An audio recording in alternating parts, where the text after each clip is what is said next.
Nagsugod na pagsita ang mga sakop sa City Toda sa mga nagmaneho og e-bike. Kini aron masuta kung rehistrado ba kini subay sa ordinansa nga mag-regulate na sa pagpamasahero gamit ang e-bike sa dakbayan sa Talisay.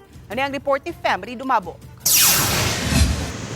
Ganihang buntag dinhi sa tubangan sa simbahan sa Barangay Poblasyon sa Dakbayan sa Talisay. Gipara sa mga sakop sa City of Talisay Traffic Operations and Development Authority kon City Toda ang nanagan nga mga e-bike. Gipangitaan ang mga e-bike driver sa mga ID nga gi-issue sa City Toda nga mo'y magsilbing lisensya sa ilang pagmaneho sa e-bike. Gipangitaan usab sila sa ID sa operator ug ang rehistro.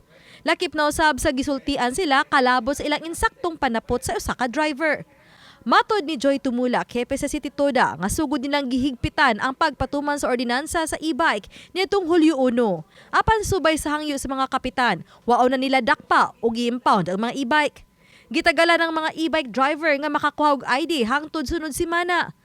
Doon ay request ang atong mga barangay kapitan nga mohimo pagyud og usa ka semana nga info drive gamit na ang amo ang mga patrol including sa atong mga personnel. So mo na hinungdan nga sugod niya tong pagkapit sa kuno ang atong patrol nagkandak og roving ngadto sa mga areas nga dunay mga e-bike unya ni kandak ni og ocular inspection sa kada unit.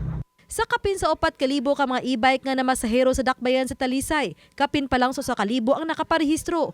Di ko muhatag og adlaw sunod semana basta kay nahibaw na silang daan nga pitsa uno ang effectivity sa mga ordinansa.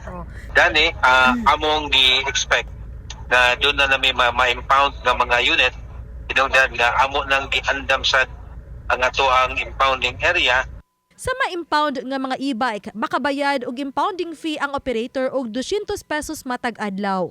Samtang lakip sa gipahinumdom ni Tumulak sa mga driver og manakayay, nga base sa ordinansa, 15 pesos ang plitihan sa e-bike matag pasahero.